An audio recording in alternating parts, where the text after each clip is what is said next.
And here we go. And going, there you go. Welcome, everybody, to the latest session of the FRSecure CISSP Mentor session. Can you believe it? This is session 10 already. I'm Ron Werner. You all have seen me before, so I don't have an intro slide. Connect with me on LinkedIn, follow me on LinkedIn, chat with me on LinkedIn and Discord. Love meeting folks. I've been a part of this program here for like 3-4 years. You lose track.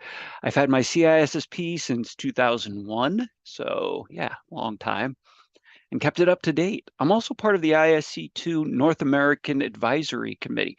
So I get to meet with their top head honchos. So yeah, it's all about who you know as well as what you know and who knows you. And enough on that. I see we have folks in the chat already saying hello, so say hi in chat. And we'll just keep flowing through. So what we're doing tonight, we're actually going through 2 slide decks. We're going to finish what Ryan didn't do on Monday. So big shout out to our buddy Ryan Cloutier, who's just a fantastic person, an individual. If you ever can find him, say hi. We're continuing. So typical caveats, housekeeping. If we see someone trying to spam Discord, we're just, that tends to be how we handle things, particularly in security. We will cut off and then ask questions. Fail shut in that case, failing smart. Because we want to protect the integrity of the class, protect the integrity of our Discord, etc. Yeah, everyone usually is really cool about keeping chat, so no worries. We'll let you know. And I actually have on closed captions. I'm trying it. This could be really funny if I say something and closed caption doesn't read it correctly. Where are we? As we are recording this, it is May 15th, 2024, part 2 of domain 3. Reason why we do the domains out of order, because we know domain 3 is pretty heavy in terms of the concepts, but it's a big part of what we do in cybersecurity. Lots of opportunities in security architecture and engineering.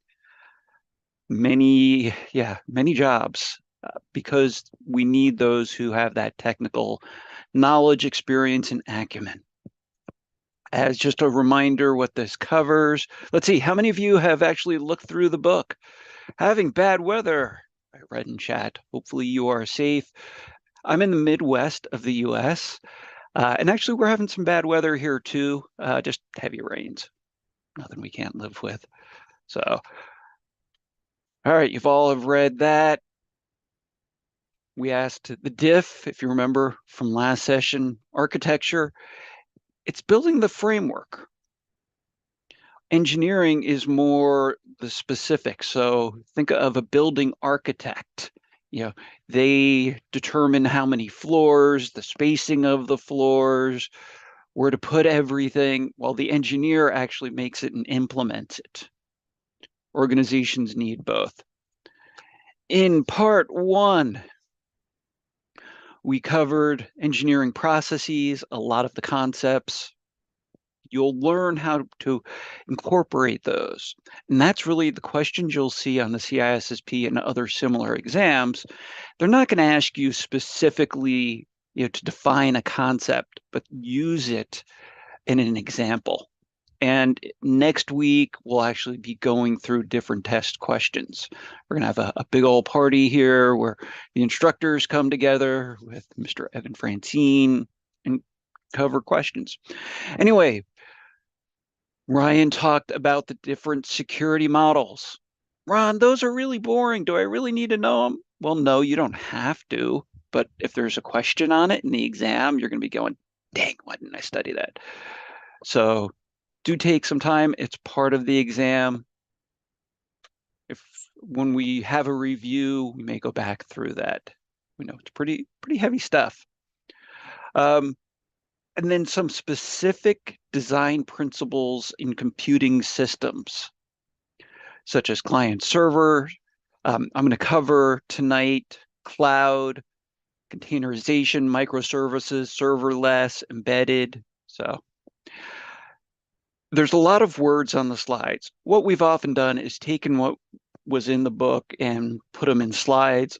I'm not going to be reading all of the words on the slides to you unless you really want me to, and then we'll be here for 4 hours. No? Good, thank you. I'm going to highlight what you should know from this, and then it's up to you. Read the rest. Oh, you're not allowed to talk about the weather where you live. Everywhere's got weather. So, and then once we're done with that part, we'll dive into what you've all been waiting for. My favorite topic, cryptography. No, don't leave. Don't leave. We're going to make it fun. Part of my objective is to make math fun. So stay tuned. I will talk about the different cryptanalytic attacks. That's hard to say.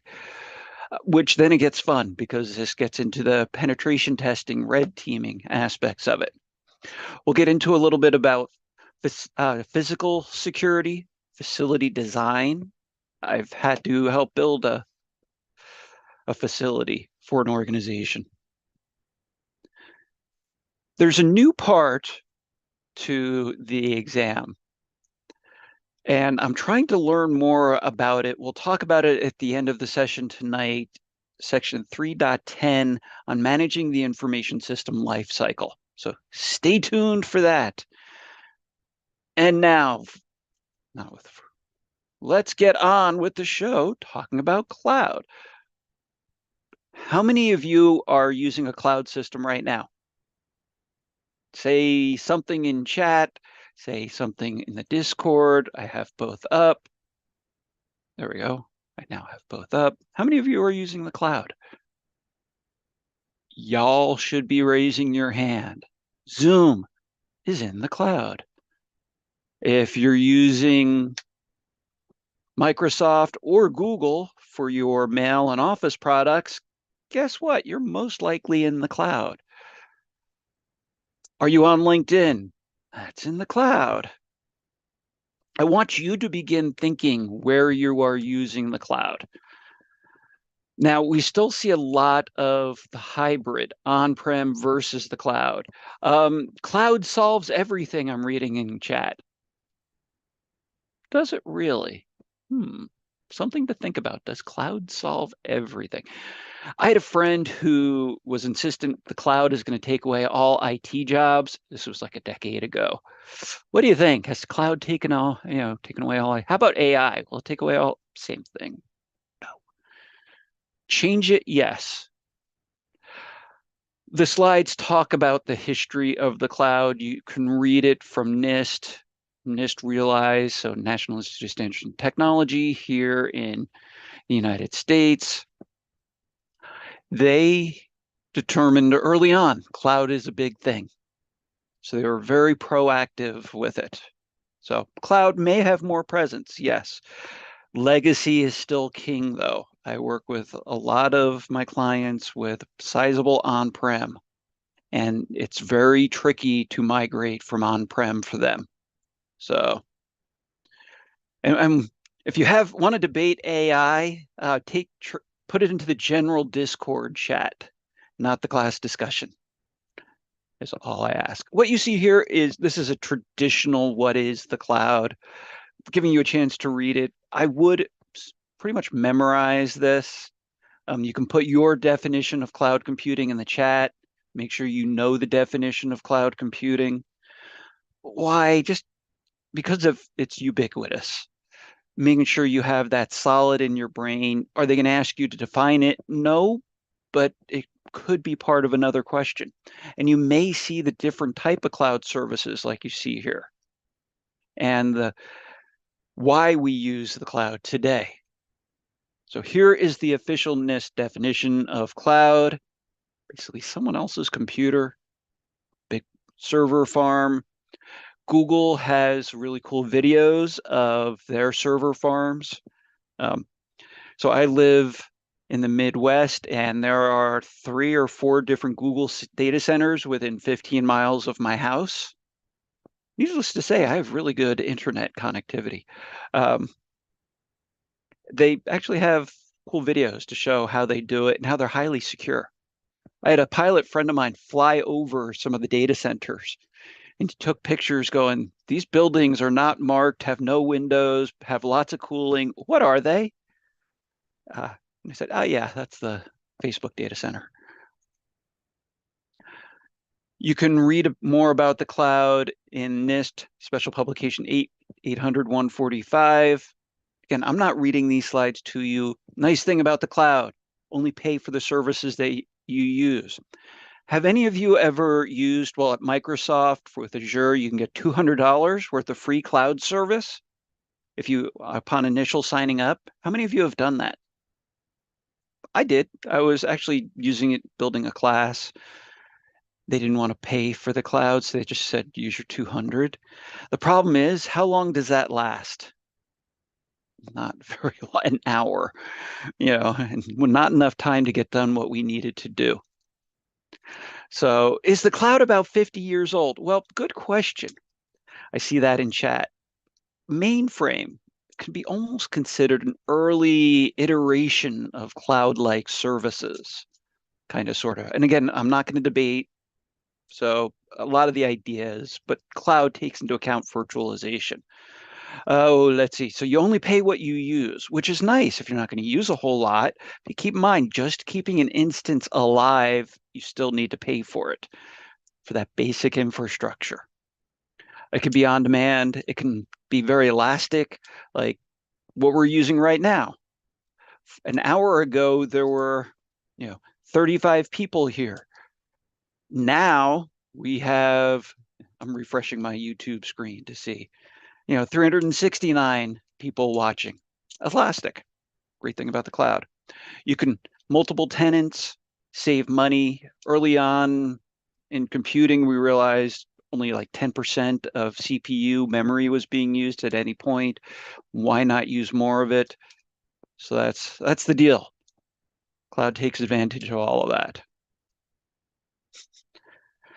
I was once on a panel with the gentleman who helped write the Cloud Security Alliance guide to cloud security. I'm going to show you that here in a little bit. Do you know what they determined to be the number one thing you need for good cloud security? Put your answer in the chat. Number one thing for good cloud security. A good lawyer. They actually weren't kidding. What is the legalities you have? What is the uptime they are required? Are they required 5 nines, if not more? What does 5 nines really mean? That means they can be out like a couple of hours. Can your business withstand that? It is a shared responsibility. You can't just say, oh, we're in the cloud, so we're safe and secure, right? No, you still need to. It's like you rent an apartment. You're in an apartment building.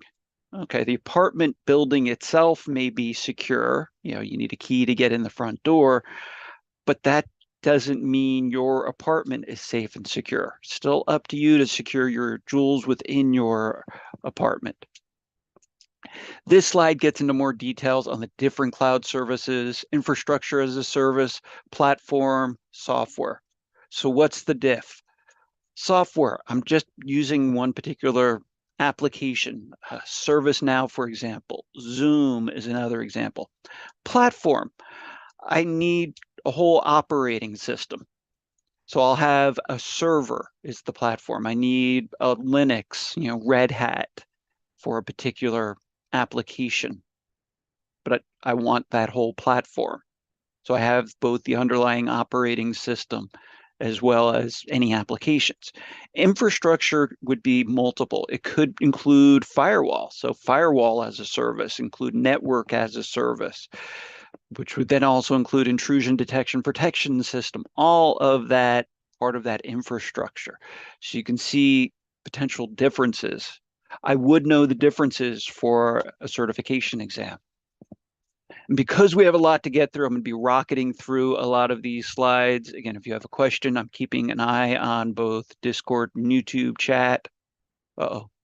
Is my stream frozen? Nope. Someone was asking if it was frozen in one of the chats. Okie dokie. Let's see. What is the cloud service provider, CSP, responsible for? Of course, they do the physical. And if you ever get a chance to visit a colo facility, co-location, service provider, you can then see for yourself the layers of security. Of course, they have the hardware, networking. They will take care of redundancy for you. So, but ask, do they have redundant internet connections? Do they have redundant power? Do they have backup power? All of those fun things they should have. Shared responsibilities, patch management. So they'll patch their stuff, hypervisors, which we'll talk about later, but you need to take care of what's in your area, and it's often delineated within the contract. Configuration management can vary. Again, know specifically what is being provided. Of course, training.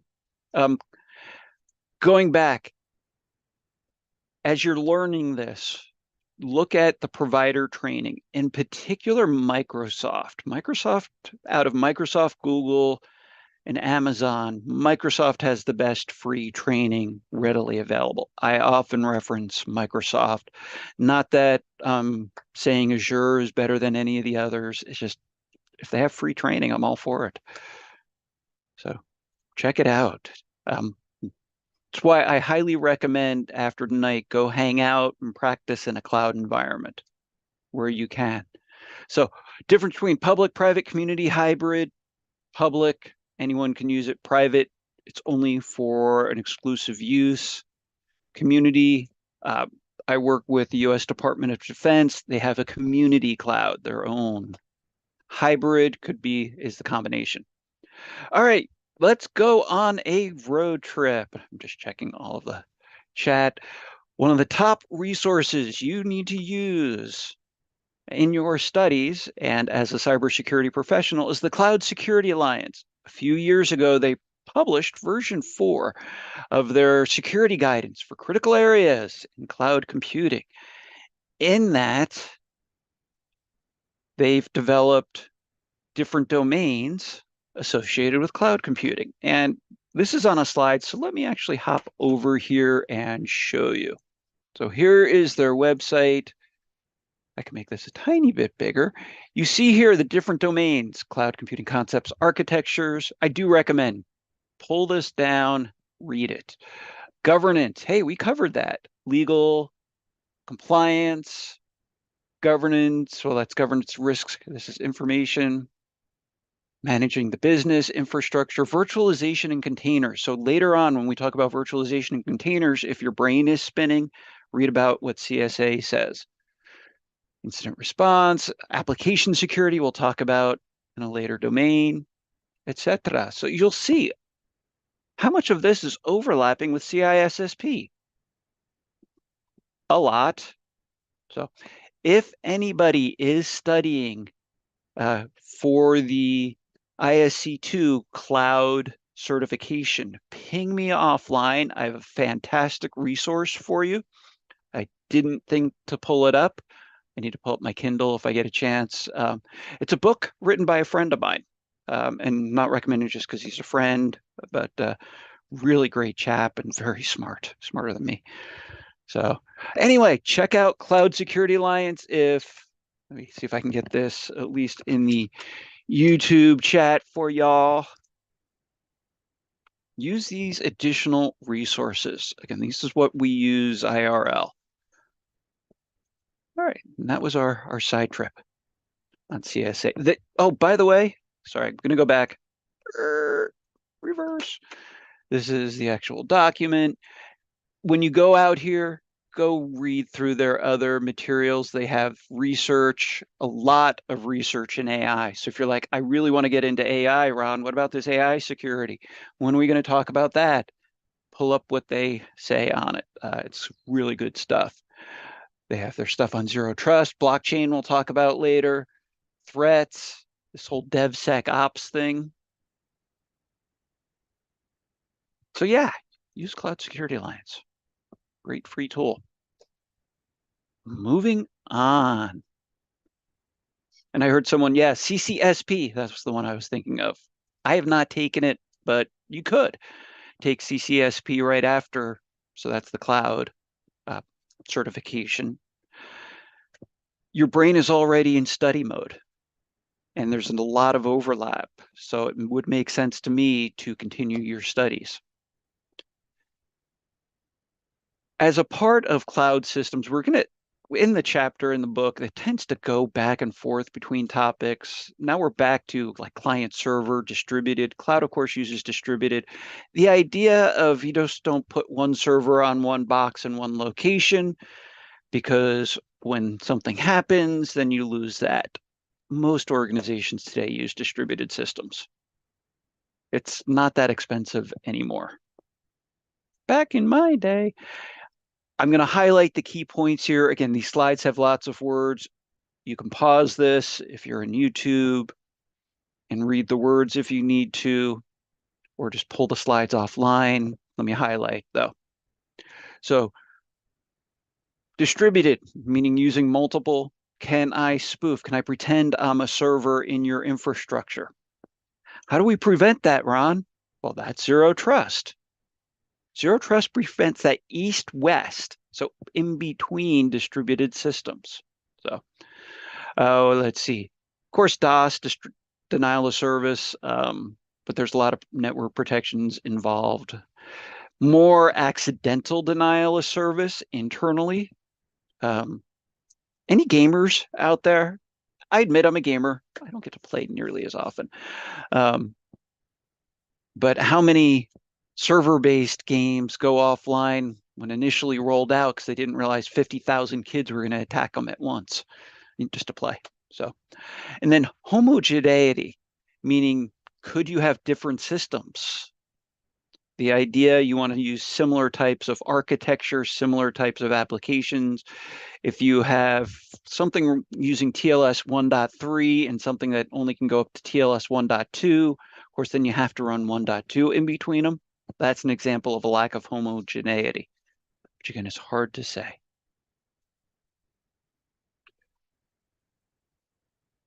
Handling the communications to your distributed systems and between them. Having alarms in place. So this is why you would want to have what's known as XDR, extended detection and response, sometimes known as EDR, enterprise detection and response. Basically, it's a combination of tools today that are your alarm systems on your network. Again, a fundamental part of zero trust, which you should have set at a normal threshold. Like in our sessions here, we normally have 400 people. If all of a sudden we see 4,000, that should raise an alarm. You want to make sure security controls are consistent throughout the environment. And then understanding regulations. What do I mean by that? There are some organizations that say our data cannot leave our country.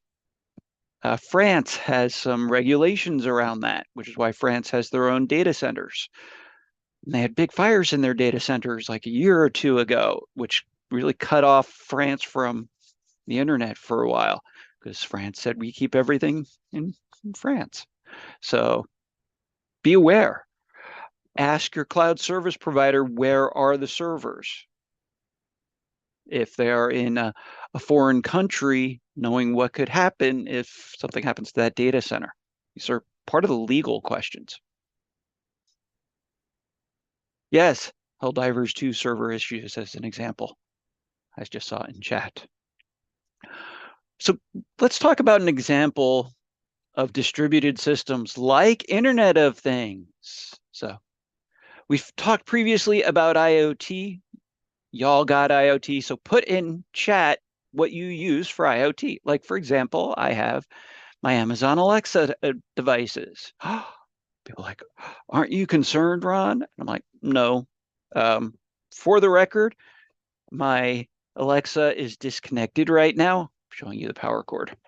So can't listen to me because it don't have power. I find it very helpful for numerous things, but it's embedded. Here's the challenge. How do I know my Alexa is secure? Well, somewhat trusting Amazon for that. This is where we are seeing more and more pressure on the vendors. Jen Easterly, the director of the Cybersecurity and Infrastructure Security Agency, otherwise known as CISSA, stated last week at the RSA conference, we're going to hold vendors accountable. If they put crap out there that's insecure, it's on them. They can't go back and blame the user. Well, the user was stupid for using us. Ain't allowed anymore. Oops. Forgot we had these built out. I realized the earlier version of the slides had old statistics. So if you go to this explodingtopics.com/blog/IoT stats, you will see the latest statistics. Kind of a cool site. Put it in chat. Published today, by the way. So you can see the size basically everywhere. And that's the nice thing. It's the benefit. It could also be a downside to it. So just giving you a moment to read through the large number. And all of these types of devices need to make sure they are properly configured, properly updated, properly secured. Someone's got to do it. A classic cartoon from IoT, Internet of Ransomware things. An oldie but a goodie. What really cracks me up, I'm trying to see what year this is from, 2016. 8 years old. How true is it today? That's the scary thing. On the internet, no one knows you're a dog. Classic cartoon from the New Yorker from 1996. Yeah, IoT has only exacerbated that. An attack. So know your IoT. This is where you want to use Nmap. We've previously shown you Nmap and ZenMap. Scan your home network. Make sure you stay within your home network. Only hack yourself, please. Stay within your home network. See what you have. What you see here is an example of a typical IoT attack. And to stay on time, I'm going to be kind of skipping ahead a little bit.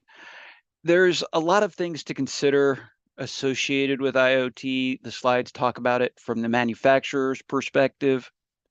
Read the service agreement, read the end user license agreements associated with it.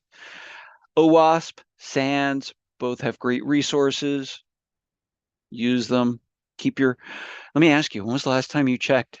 Is your router's firmware up to date? Is it automatically? Now, a lot of these devices today will automatically update. How do you know, though? And then on corporate networks, do you have policies against IoT? How do you keep someone? Now, NAC, network access control, should prevent that. If you recall from when we talked about it previously as part of networking, network access control, NAC basically looks at anything plugged in. Is it allowed? Has the health of the device been checked? So someone brought up the word Shodan. So the site Shodan in site on the internet, do recommend play with it. It's a free tool. I think you may have to log in, but very eye-opening to what's available on the internet. Again, use it for benign things. But thank you for including real-world examples in chat. Other things from a manufacturer's perspective, making sure they can provide the patches. Ease of use. Let's see. From users, you can read, back early days, you were required to have a user ID and password, but they would send you a default password that was the same for all devices. That is no longer the case. It's not that much of a problem anymore. But just be aware. How is it authenticating on your network?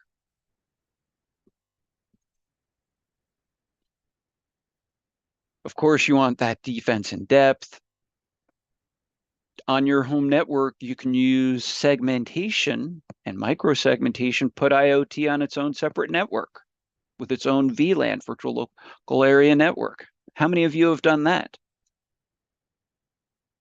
I need to check mine. I don't know if mine's completely up to date, to be honest, but we talked about NAT mapping, network address translation. If you don't remember that, go back to the session on networking. As we said, the book is all over the place. So now we're kind of getting back into virtualization with microservices. Again, just to quickly cover some of these concepts. This is very much in use today. In fact, I provided the website, and if my FRSecure friends can find this and throw it in chat, I like providing additional references where you can learn more. The book is okay. It's, of course, being updated. Rumor has it, new version coming out in the next month or so. Even then, there's only so much you can put in it. Go out to the websites like this, read more about microservices. So basically, rather than going big, go small. Keep everything as small as possible. It's actually part of zero trust. Going with a microservice, only having what you need. So right now, what services are running on the machine you're running right now? Whether you're on a Mac, Windows, dare I say Chromebook, but most likely you'll be on a Windows or a Mac. Can you see the services? How many of those services do you use regularly? Idea of microservices, you only have running within that particular instance what is needed. Nice thing too, it can be very independent. So you can take it from one cloud instance to another. You can migrate it from an AWS instance to an Azure instance. So yes, we'll also talk about containers as well. So it's considered a monolithic architecture, single indivisible unit. Here's an example. So the monolith, everything around it, separating. What you can also do too, is you see this separating user interface from the service. You can separate the application from the data. So this way there's a buffer overflow on the application. They can't get into the data. So think about how these things can be compromised. Other parts about microservices, highlighting keywords, isolation. The reason why I bring up some of these keywords is this is what you may see on the test, is what are the advantages of microservices. We've talked to death about defense in depth, so I'm not going to talk about it. And then you can monitor each. If something happens to a microservice, you're not going to take down the whole infrastructure. You can restart that, as opposed to in the old days, you would have to restart the server, which could cause a wide outage. Now it's just a very small portion. APIs. We'll talk more about APIs when we get into application security. I do recommend being familiar with API security. It's the most vulnerable part of microservices. It's also a consideration today. I talk with clients very regularly about API security. One of those continual hot topics, particularly with with AI. Think about it. If you're attaching to an AI, how does it need to talk? It uses APIs. Someone mentioned in chat about containerization. A lot of free resources out there. OWASP, I'm a huge fan of OWASP. Use their information where, when you can. So it's basically that unit that packages up applications, it dependencies. So this way it can be moved across infrastructures. So uses the kernel. So what's the operating system kernel? Again, it's just what is needed to run the operating system. Very compact. And if you're looking for a cool conference to go to, there's a conference called KernelCon. Yes, KERNEL Con, here in where I live. So look it up. Really fun technical conference. So Kubernetes is an example of a container. It's open source. Occasionally I have to work with clients. So I've actually pulled up the Kubernetes documentation on their security. So if this is a new concept for you and you're wrapping your head, go read about it at the kubernetes.io website. And thank you. Why am I a fan of OWASP? Well, they've been around for a long time. They provide a lot of cool free stuff. How's that? Like these cheat sheets. All right, you don't believe me. Someone didn't believe me, so we'll show you. Here's the Kubernetes, Kubernetes cheat sheet from OWASP right here. Defining what is Kubernetes, gets into the idea of control plane, and I really wish we had more time so I could talk about stuff like nodes, how to secure the hosts, etc. A lot of it based on common principles. So that's why I like OWASP, because they have that for free. I like free learning. Some security concerns. Generally, they're flexible, open, allow you to scale. Often has that gold image, though, of the container. So you have to protect it this way as you roll it out. And based on the host OS, you have to make sure the host OS within the container stays up to date. Getting back to that baselining. So where do I find baselines for containers, Ron? Well, if you recall, we've multiple times talked about the Center for Internet Security benchmarks. So go to the Center Internet for Security benchmarks, and you can find their baselines. I'm looking at, so configuration we've talked about, setting that secure configuration, of course, host OS. A lot of these are basics. Orchestration, SOAR, security orchestration, automation, and response. Now often part of infrastructure. The idea, it helps manage multiple containers. You may have multiple containers within the infrastructure.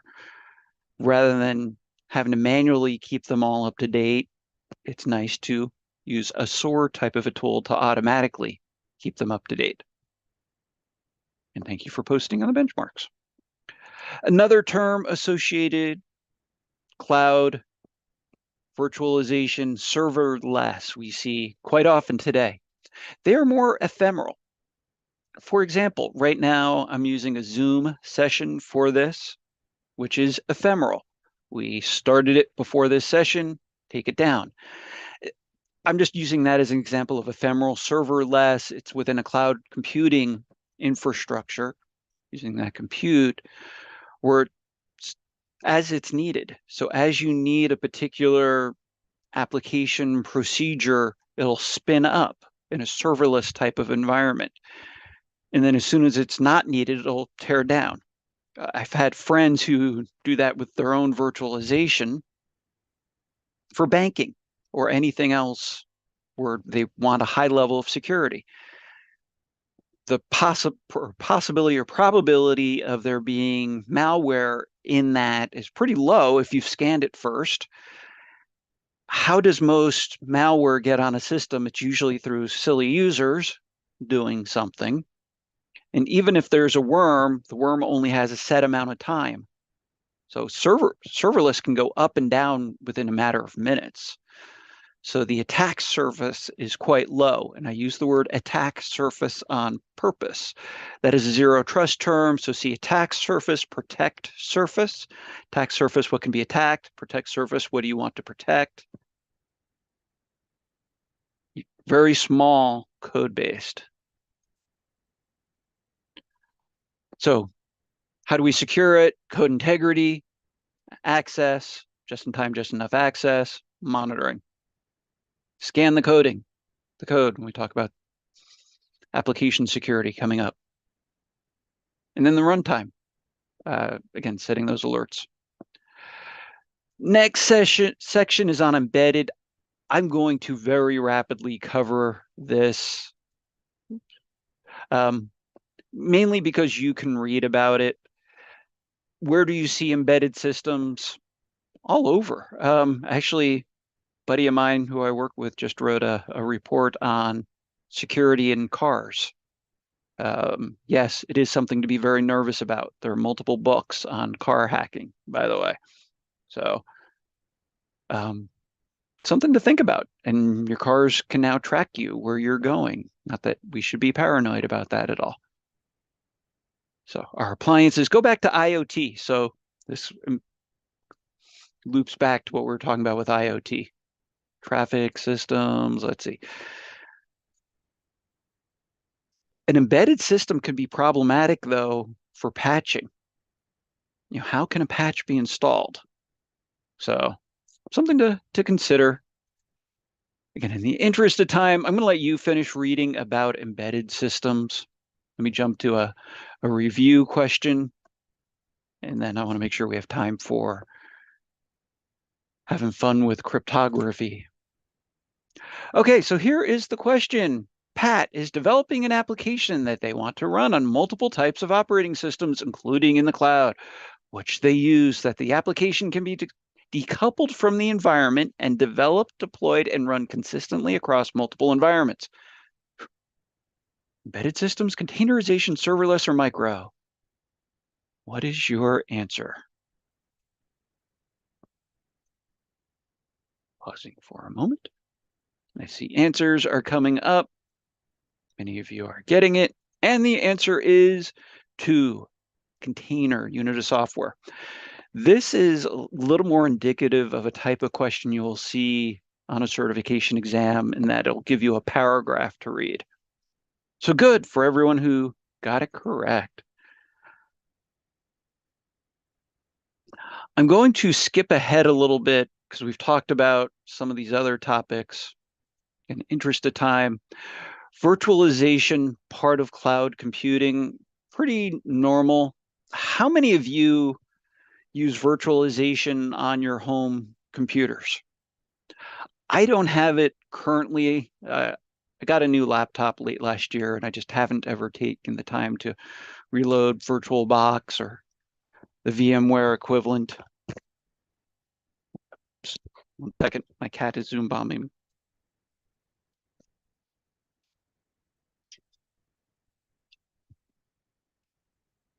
There you go. Sorry about that. Got zoomed bombed by my cat and then got tangled up in my cord, which I know you all find really cute. So my poor cat was crying. Anyway, virtualization. How many of you use VirtualBox or VMware? VMware now part of, is it Broadcom, I believe? Yes. And I know there's a lot of concerns about what's going to happen to it. We're not going to get into that here. Standard, great way to learn computing if you're not using virtualization. I've shown you this before. Command prompt, I'm using Windows Subsystem for Linux, which is not really virtualization. Virtualization will take the whole operating system. It's a form of, but I like to show that you can run different types of prompts now within Windows. So if you want to learn about Kali Linux, you can begin to learn right on a Windows 10. But even better yet, run it as a VM.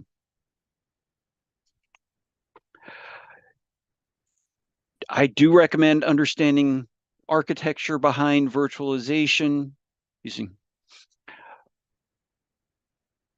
You may read about the term software-defined networking. So rather than having physical switches, it's all within the virtualized system. That's really it. But it becomes a lot more efficient. You can use micro-segmentation a lot easier, being able to create separation easier as needed. Hypervisor, I mentioned this term earlier. Basically, that provides the infrastructure rule set around virtualization. 2 primary types. I do recommend you are familiar with both type 1 and type 2. And I see someone put, yes, even better yet, if you can get your own cheap servers to create your own virtualization. Anyway, which should you use?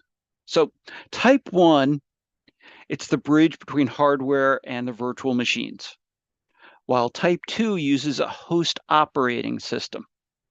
On either, you'll have what's known as guest machines. So that's nice. Let's just say you need to still run Windows 10. You can run it as a VM on top of a more secure operating system. This shows a nice example. So you have your virtualized resources. An early challenge, we were concerned, could you hop from one guest to another guest, but the hypervisors now have satisfactory security in place, but it comes down to configuration, and anything can be misconfigured.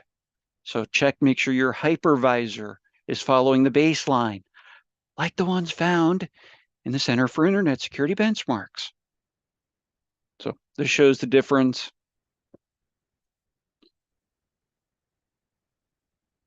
Why use virtualization, dynamic scaling? Again, I can spin up a Linux, Ubuntu server, use it for some very specific tasks, and then turn it off. Very little chance of getting malware on it, not just because it's Ubuntu, but limited attack surface. I can reduce what's running on it.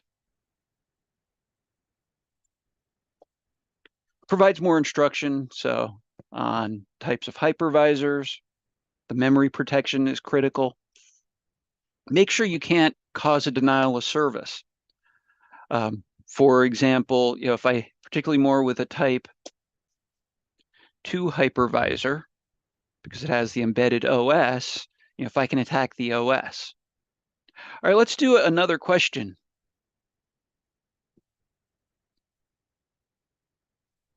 And then I see someone put in chat, took less than 10 minutes to install Kali on a Raspberry Pi. Awesome sauce, love it. Yes, get a Raspberry Pi if you want to play with Linux. That comes with Raspbian. You can throw on Kali.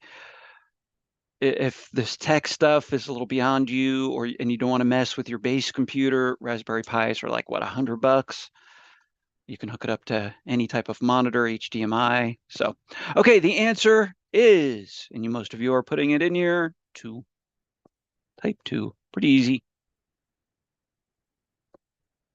All right, it's been a while since we've had a dad joke.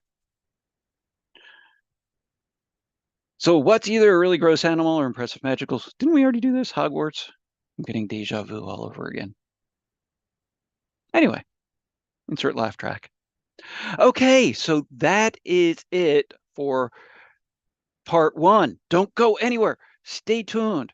Right now, we're going to take a 1-minute break because I'm going to quickly stop sharing. Don't go anywhere. Do not go anywhere in slideshow. I need to start up the other presentation now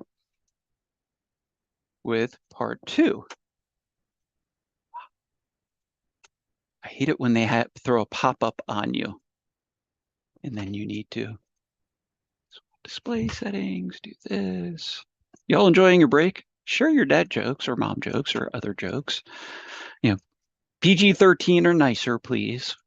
We never know our audience, and being this is YouTube, any type of audience, so we keep our jokes pleasant for all.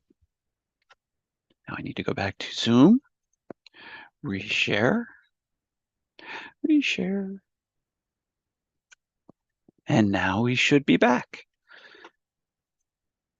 Can someone tell me, are we back? We're back. Thank you. Perfect. So now we're on to part 2. Housekeeping, yeah, same stuff. Now we're on part 2, blah, blah, blah. You've seen that. We've already talked about this. We've already talked about that. Here's where we are right now, talking about crypto. Yay. Oh, we're not going to do these review questions. Well, we'll do this one because I already put this one up. I didn't really dive into this international standard. Let's see if you remember it or if you did your reading. It's an architectural principle for addressing. So from this, it's an architectural principle addressing possible availability and integrity compromises or issues. So even if you're not familiar with that ISO standard, you may see a question like this, even though they try to stay away from specific standards, but this is well known enough. And plus, the question really is not specific to this standard. The reason why I put it here is this definition came directly from it.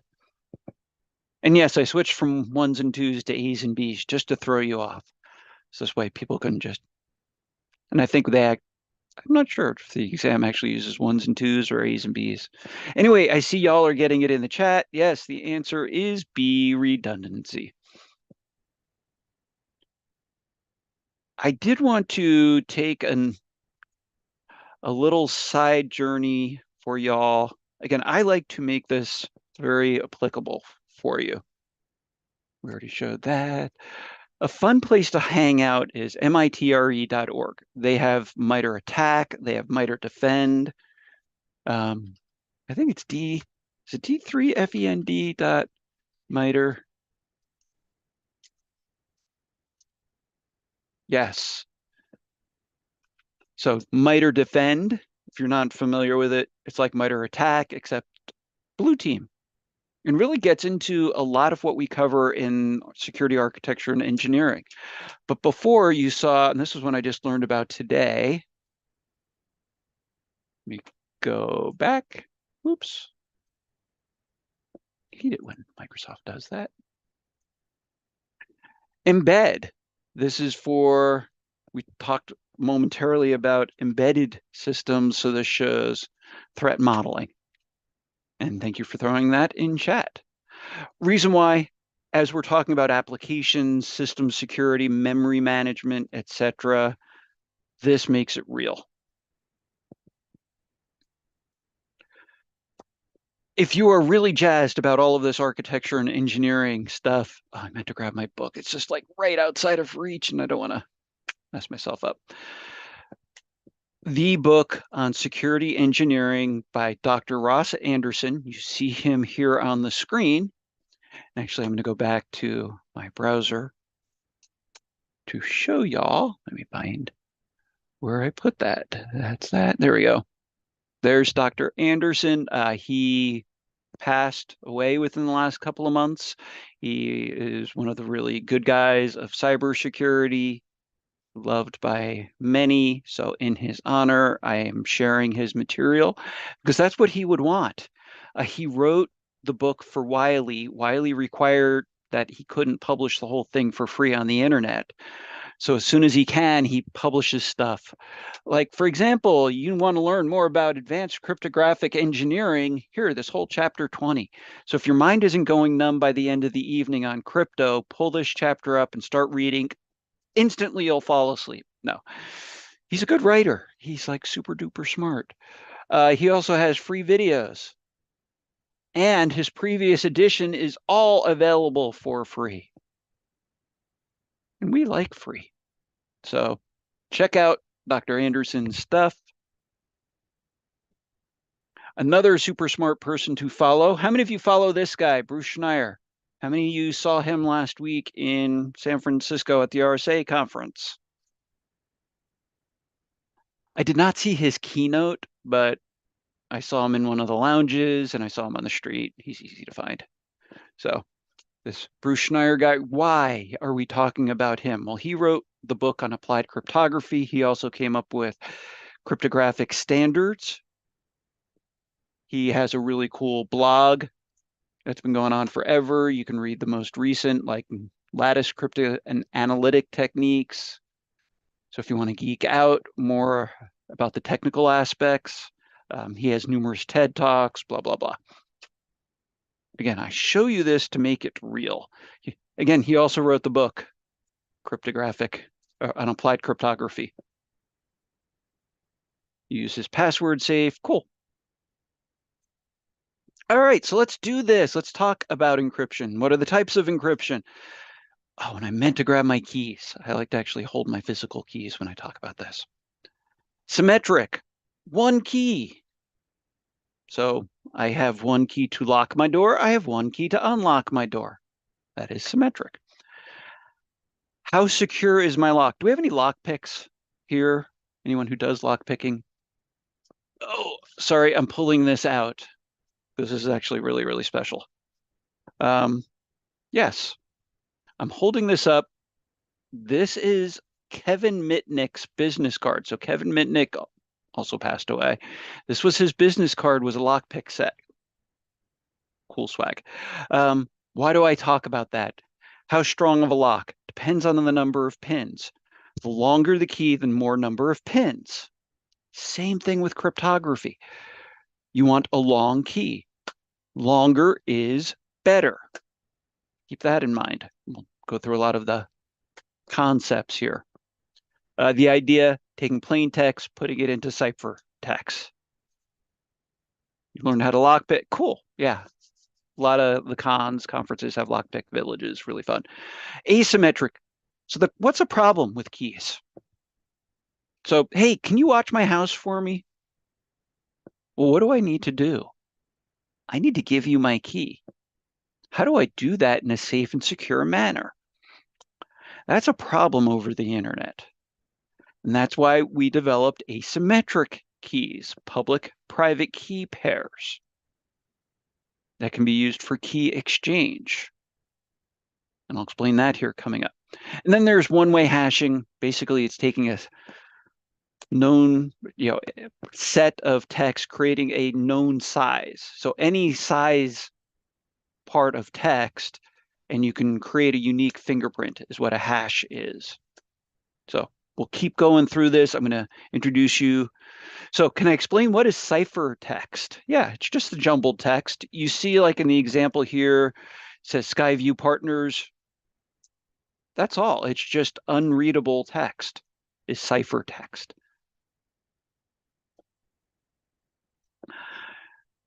This provides more detail, this slide on the types. So we want to protect confidentiality. That's where we use symmetric. We use encryption to verify identity. Like, how do you know I'm really Ron? Well, I could have my public key, which I sign with my private key. You have my public key that only can attach to my private key. You can use to validate it. You can also use hashing. We'll talk about message authentication code upcoming. We use hashing with salt for passwords, password hashing. So you don't store the password itself, you store its hash. And I have a great site where you can actually see hashing in action. Stay tuned. And then, do you recall the term non-repudiation? And yes, you do need to have that term memorized. Non-repudiation, being able to repudiate. I can't repudiate, I'm really Ron. You can prove I'm Ron through my biometrics, through facial analysis, all my little quirks, etc. I dare AI to be as wonky as I am. Anyway, and that's how you can tell I'm not AI. Little micro expressions AI isn't going to be able to do for a while. Anyways, that's where you use it. This shows really how crypto works. So you'll hear of Alice and Bob. So Alice and Bob, they want to talk securely. They want to send a message, but they're doing it over the internet and they may not really know each other. So Alice uses her private key to sign it, and that's the digital signature. Alice uses a hash function on the message to prove that's the message integrity. So you use hashing for integrity. And then we use symmetric or secret key cryptography to encrypt the message. We'll also use, then we can use asymmetric to share keys, to share the secret key. And then Bob's public key is used to be able to encrypt the session key. So session, as you send things, it's based on the session. It does take a little while for this to sink in. We have numerous examples. And I see someone put ROT3. Yes, we actually have a really good example. Let's just rotate the alphabet. Okay, we already talked about symmetric one key to rule them all, known as secret. It's quick. Why we use the advanced encryption standard. It's faster than, so symmetric is faster than asymmetric. Okay, problem, how do we share keys? Two types of symmetric: stream, like I'm streaming to you right now. How do you ensure that's encrypted as it's being streamed? So each bit is independently encrypted, as opposed to a block. It's like taking a page from a book. Where's my book? So like this book, Hacked by Jessica Barker. I just received last week at RSA. Jessica is one of the really cool people of cybersecurity. You can't see it because I have that on. assuming. Anyway, you see a page. I know it's blurry. You see a page of text. That's the block. So the amount. So DES, data encryption standard, which no one should be using, is only 56 bits. So pretty small. AES, you can have multiple bit sizes, block sizes.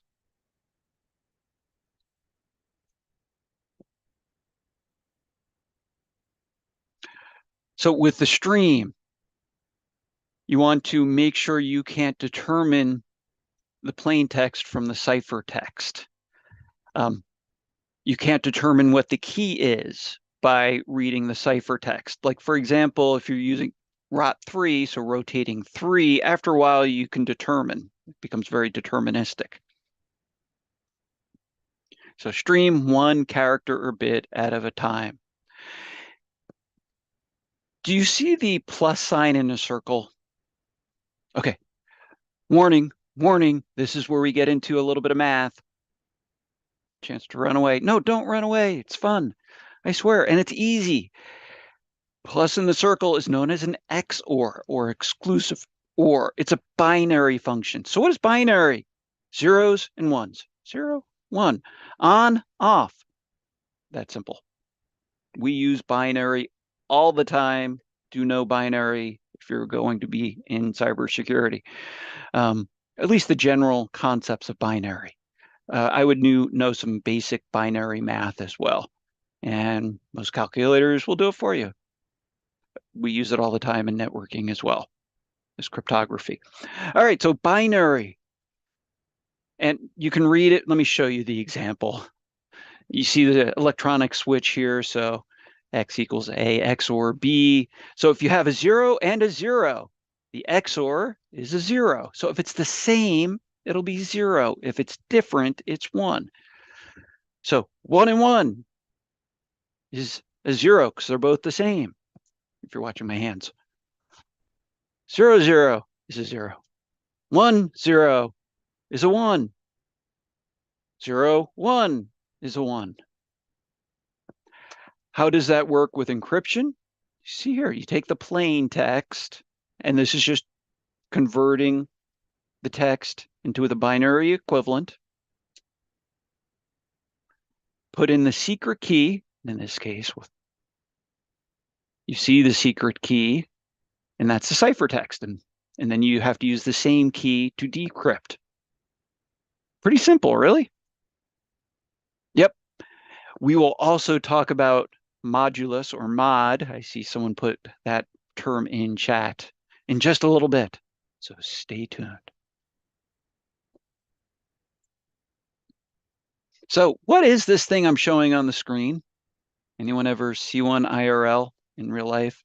If you go to a show like RSA, they have a lot of their history museum there. You can also go to, well, if you can get into the NIST at Gaithersburg, Maryland, they have a really cool museum. So it's a code book, OTP, one-time password, or password, one-time pad, sorry. Why and where is it used? It's stream cipher on paper to encode the message. So you actually need to have the same pad. I'm using it forever. I did crypto in the military 100 years ago, and I would have to carry these types of pads in very secure lock boxes. And someone put in chat, most secure way to encrypt, difficult to implement. Yes. So little history there, good to know. Block, so we were talking about stream, now block. You start with your plain text, okay? Fixed size, so 128, 256, 512. What would be the next size block? Seeing who knows base 2 math. If you notice, this is all base 2 math because that's binary. So yeah, 512, 1024, 2048, 4096, et cetera, et cetera, et cetera. Different key values produce different ciphertexts for the same, which is interesting tidbit. The block size, this is what makes the difference. And then the key. So AES uses the same block size, but the key size can vary. You will see the term rounds. What is a round? We'll explain that in a moment. Don't use DES. DES is no longer considered safe, hasn't been considered safe for a long time, but now everyone is saying, yeah, if you use it, you get broken into, it's your own silly fault. How long has the advanced encryption standard been around? Anyone know? Who wants to put that in chat?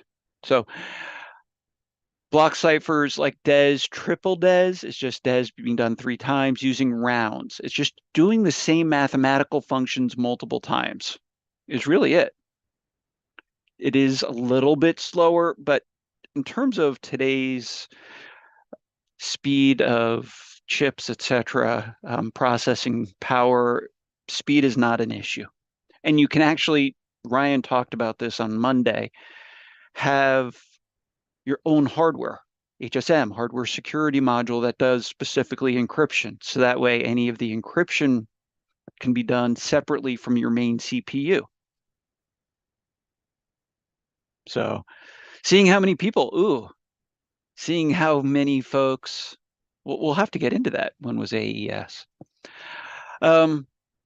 This gets into different block ciphers. And again, I'm not going to be reading all of this to you. I want to provide the highlights. You can stretch the key. What does that mean? You can, so use the same key multiple times is one way to stretch it, to make the key longer, and just based on the round, you use a different portion of the key. So, and that can be done with the substitution, permutations. I'll show you what this means here, but it's basically a different way of rearranging the data during encryption. Just pausing for you to soak this in for a second. And this way you have a unique key for each round, by the way. And that's why it can be very hard to determine the keys, because you have to know what part of the key was used for which round. So let's see. What if your message is shorter than 8 bytes? It's called padding. So what if you don't have a full page of text? You add your padding, and then you remove the padding after. Didn't realize all of this built in. So you see here, this is our original, what you see, the numbers in front of you. What base math is it? Let me ask you, rather than me telling you. What base math are we using here? I'll give you a hint. It's not base 10, so it's not decimal, and it's not binary. It's hexadecimal. I do recommend you understand hexadecimal, base 16 math. Just, you don't have to be an expert in it, but we use base 16 math all the time. If you need a primer on base 16 math, watch The Martian. It's how Matt Damon communicates back on Earth. He creates a dial with 16 different positions and would point the dial at each of the positions, take a picture, send it back to Earth. And he spoke in hex. But the idea here, adding the padding at the end. Okay, y'all ready? Let's do a dad joke. Thanks, Dad, for the iPad. You just put an I on a pad. Okay, that's a really bad joke. You can pause it to learn more. Anyway, DES has been around for like 40, 50 years. I forget. I just want to introduce you to some of the terms and understand how DES works, because that'll help you understand how AES works. By using this electronic codebook, ECB, it's this way: identical plain text with identical keys encrypt to identical ciphertexts. So you have the same plain text, same key will always produce the same result. Now, if you change the plain text a little bit, we'll change the ciphertext. Giving you a moment to read about the birth date field.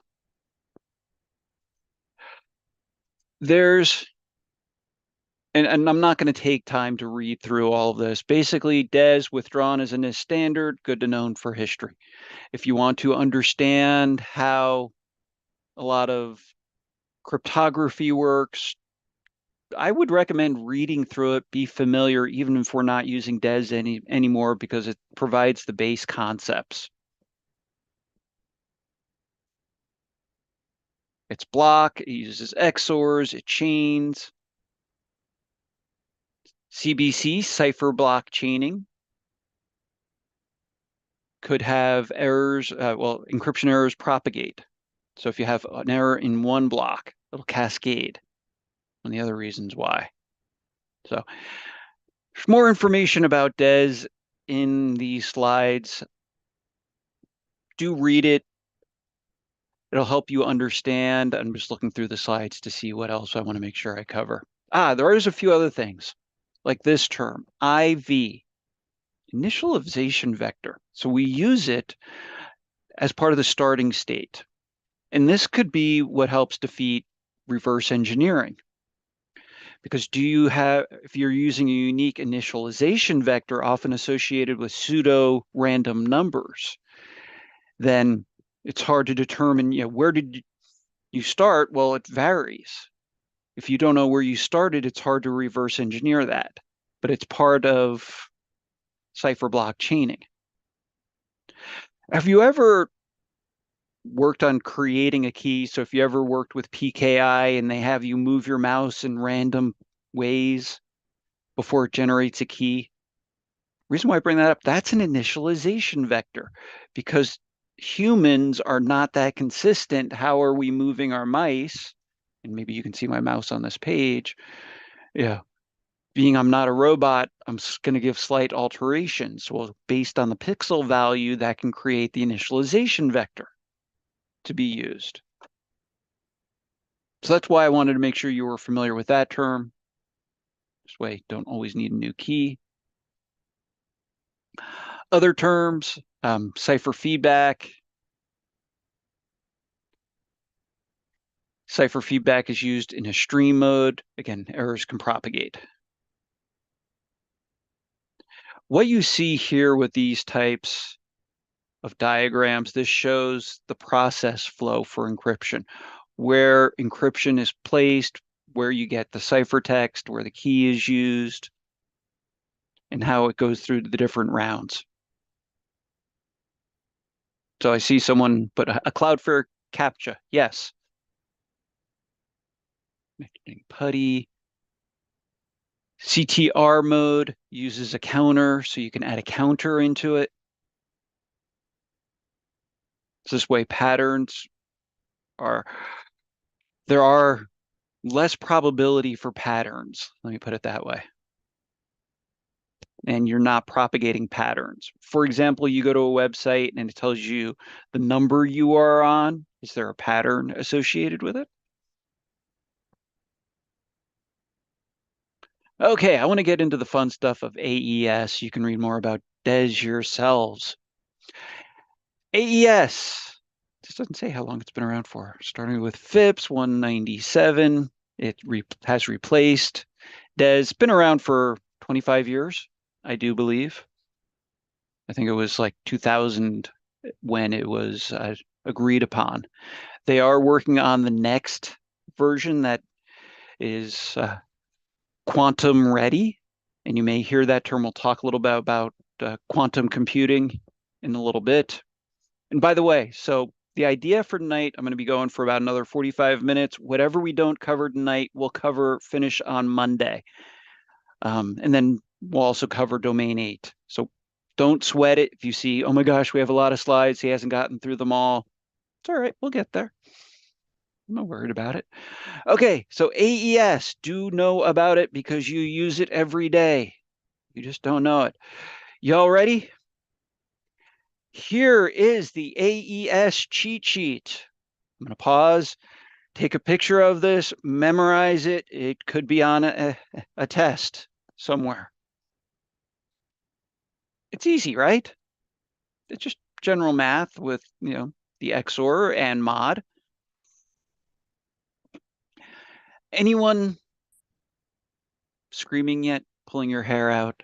Okay, so let's start at the very beginning. A very good place to start. When you begin with AES. What you saw there is the stick figure guide to AES. And I probably will pull it up. If you really want to geek out, learn it. It is hilarious to read. It starts with this first shooting prevention agreement, which make sure you give to each of your developers. Don't roll your own encryption. If your developers say, yeah, I have my own encryption algorithm, why? No. Unless you are like have multiple doctorates in math and physics and other smart things, no. Anyway, don't.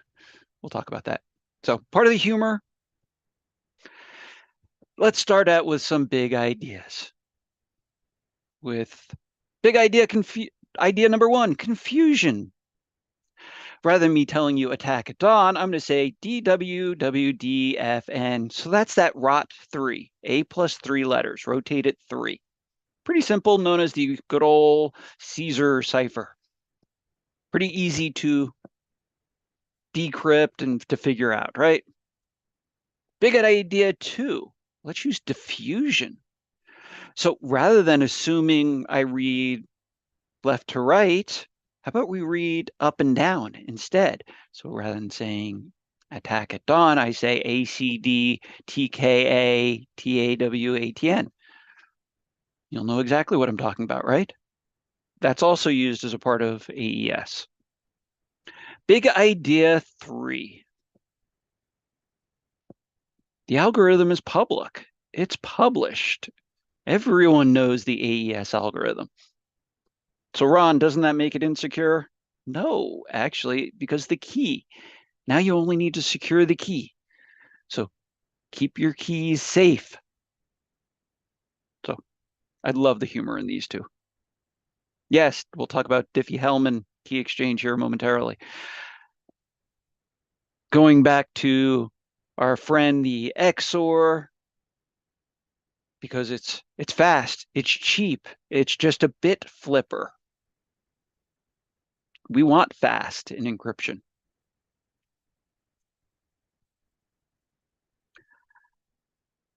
So let me do this. I'm going to go back and I want to show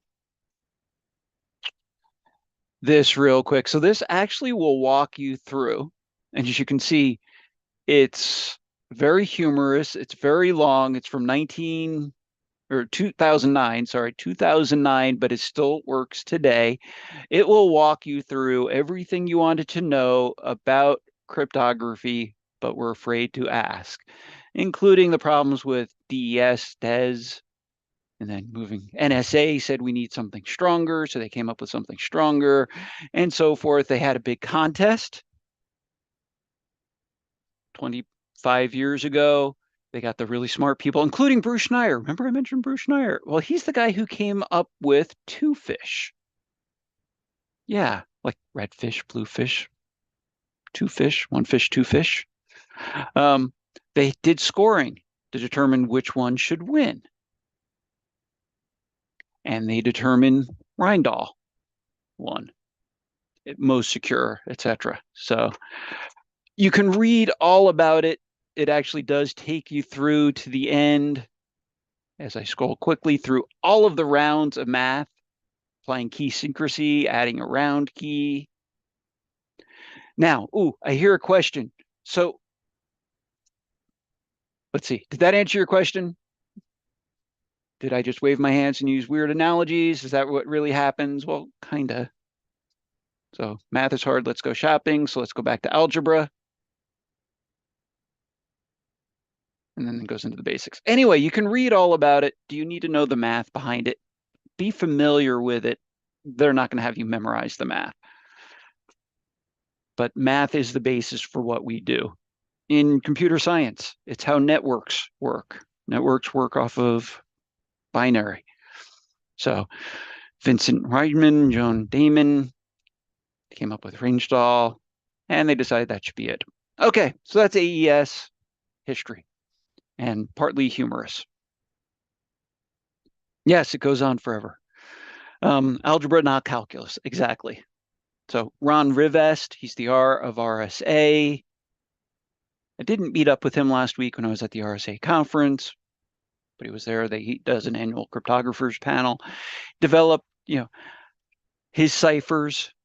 So Rivest cipher, block ciphers, block size. So when you see the block size, so how big of a page do we take? How long is the key? And use later versions. Okay, now we're going to transition. Before we talked about symmetric one key, now we're transitioning into public-private key pairs, PKI. To do that, we need to talk about modulo math. And I was just going to check the chat. Hey, we still have 430 plus people here, so I haven't scared off too many. Dang it, not doing my job. So how many of y'all remember modulo math? And by the way, shout out to a friend of mine I met last week. I mentioned I was talking about cryptography. He mentioned, are you talking about modulo math? And I'm like, ooh, I have to check. Was not in the original slide, so added it in. If that person is here, please give a shout out. But before we do it, let's do another dad joke. When does 15 plus 15 equals 16 plus 16? When does 15 plus 15 equal 16 plus 16? Oh, and I didn't turn back on closed caption for this, sorry. 15 plus 15 is 30, and 16 plus 16 is 32. Okay, now on for more math. Modulo math, used as part of key exchange, encryption. I'm going to show you where it's used. Acts as a one-way function. Output hides the input really, really well. Allows you to write strong encryption. So do you remember modulo math? And by the way, reference, you don't need to go to it. I just wanted to give credit where I got this from. So what is 10 mod 3? And you're like, do I need to do this on? No, but again, it's good to know basics because it's really not that hard when you remember it. So if you remember, 10 mod 3 is just what is the remainder? So how many times does 3 evenly go into 10? 3 times 3 equals 9. 10 minus 9 equals 1. So 10 mod 3 is 1. Real simple. So what is 19 mod 8? Who can be the first to put the answer in chat? Yay. Yeah, it is. Modular math is pretty cool. It's not that hard. Now, they use modular math on prime numbers for RSA. Large prime numbers. So what's a prime number? Any number that can only be divided by itself in 1. Again, pretty simple. It provides finite cyclic structures relevant to our cryptographic algorithms. Here's different examples where we see it used. And I did want to put this here because you should be familiar with these as part of an exam, as part of being a cybersecurity professional. Key generation, how do you build the key? How do you secure the key? How do you transfer the key? Do you have key escrow, etc.? We talk about the RSA, modular exponentiation, hashing will show digital signature algorithm, Diffie-Hellman. So basically, how do you know you are on a secure website? Well, not secure. How you know it's actually that website. I'm going to show you how you know at a 99.9999 percentile certainty. And then AES, using crypto primitives you saw mod before. So back 1970s, long time ago, they determined they wanted a better way to share keys across, because this is the very early days of the internet. I think they were all in Berkeley, if I recall correctly. But Berkeley liked to talk to computers out on the East Coast. So they wanted to find a way, how do we do that? So you encrypt with one key, you decrypt with the other. So I encrypt with your public key. Who can only decrypt it? So I encrypt the message with your public key. Only you can decrypt it with your private key. I sign it with my private key. You validate my signature with my public key. So you'll hear the term key rings. Those are the public keys. A lot of this is now automated within network architecture, within TLS, HTTPS, all based on one-way functions in math. So hopefully you caught that, how I said, and took me about a year to wrap my brain around it. We already covered that. KDC, Key Distribution Center. So this is actually also shows, how Kerberos. So you agree on the prime number. If you see that, step one. You generate the private key. You generate calculate a public key based on the private key. You exchange public keys, and then you share them. And it's all based on that mod math. Understand the general steps. Again, do you need to be an expert in it? No, but you never know if there could be a question covering this. And of course, some humor. How they hacked Spaceballs. Good movie. Yeah, don't roll your own. So Diffie-Hellman wanted to come up with a better way of how do we exchange the keys. So between Alice and Bob, allows the two parties, Alice and Bob, they agree on a symmetric key via a public channel. So the way it works, so asymmetric cryptography is slow compared to symmetric. So what they do is they don't encrypt everything with the asymmetric, okay, public-private key. It tends to take a lot longer to generate the keys and to do the decryption, etc. So what do? I just use asymmetric to send you my key, my symmetric key, based on the public-private, because symmetric keys are still not that big. Even if I'm using a 512-bit, 512 bits is still really small. So it becomes very quick to be able to just send and share keys. So that's the idea with Diffie-Hellman. And again, using mod math behind it. Now, even that was determined to be a little slow. So they came up with this thing known as elliptic curve cryptography, or ECC. It's stronger, using discrete algorithms, using less computational resources because it can use shorter keys compared to asymmetric. Shorter, in this case, is just fine because shorter means quicker. It can be used in lower power devices. So basically, if you remember the elliptis, and you don't need to know the math behind it, just know you will see ECC when you are reading through how keys are exchanged. Just know that means elliptic curve cryptography.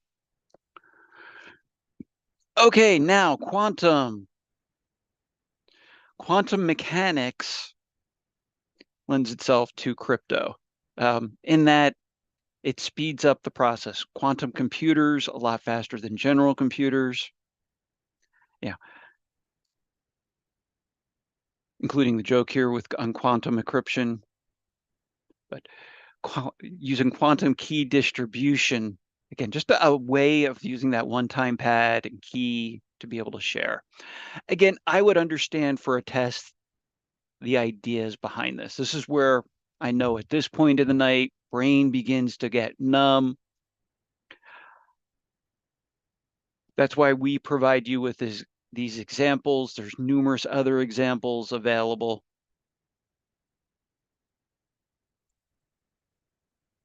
And yes, quantum crypto is the future. NIST is working towards it, trying to build new algorithms based on quantum cryptography.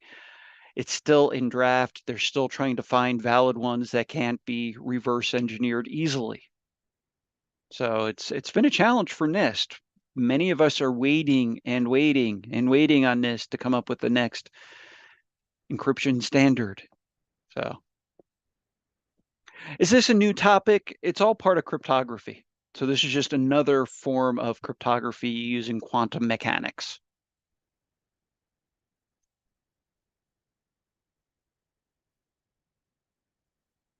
And if you're in the matrix, quantum computers already exist and can break Bitcoin and blockchain. So let's go back to PKI. So we were talking about asymmetric encryption. Yeah. And joke in here, you can read about posting public, no one's using it. Maybe I should post my private. When should you post your private key? Someone said never. Good. Yes, never. It uses, you recall, all three forms of the encryption. So go back to the first slide that I shared with you in this deck. Symmetric, asymmetric, and hashing. There's a digital certificate, public key signed.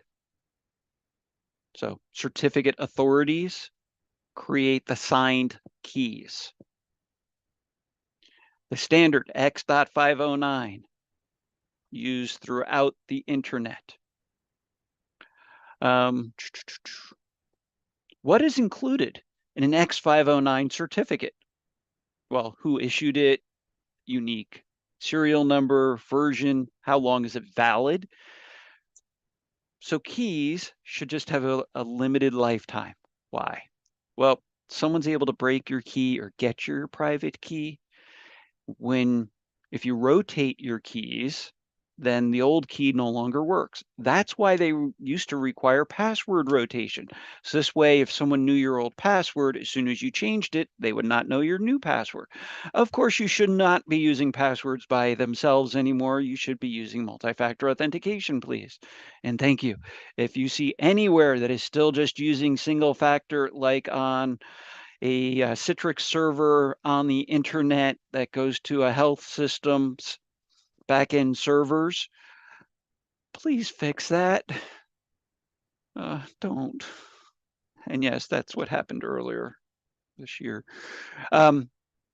Use multi-factor. Anyway, so Ron, where can I see an example of this? I just saw that in the chat. Someone asked that. I'm pretending someone asked that. So someone asked that. Where do I see this in real life? Let's go on another journey. And for this, I'm going to pick on oops, sorry. I'm going to go back to FRSecure website. You can do this on your own. So go to your favorite website. I am running Chrome here. So you no longer see a lock. You see these two key thingies. You can view the site information. So HTTPS, what does the S stand for? It means the connection is secure. It does not mean the website is secure. I don't know if the website is secure or not. I'm going to assume it is because it's FRSecure, but I don't have, it's the connection is secure. So I can go click on this is what I want you to do. Play along at home. Click on that. Connection is secure. Click on certificate is valid. Ooh, so they have a certificate. So this is digital signature certificates in practice. So let's go learn about that. Hey, I can read about it. Issued to FRSecure.com. You may have an OU organizational unit, CN common name, issued on April 15th, 2024, expires July 14th. What happens? Is their website not going to work on July 15th? No, automatic key rotation, all automated. Then gets into these fingerprints. Ooh, you're going, Ron, what is this SHA-256? And I'm going to say, stay tuned. We'll get to that. But you can read about certificate right here, just like everything I had on the slide. Certificate key usage you can go into. I mean, all sorts. Take some time. Look through this. I was just looking at the chat real quick.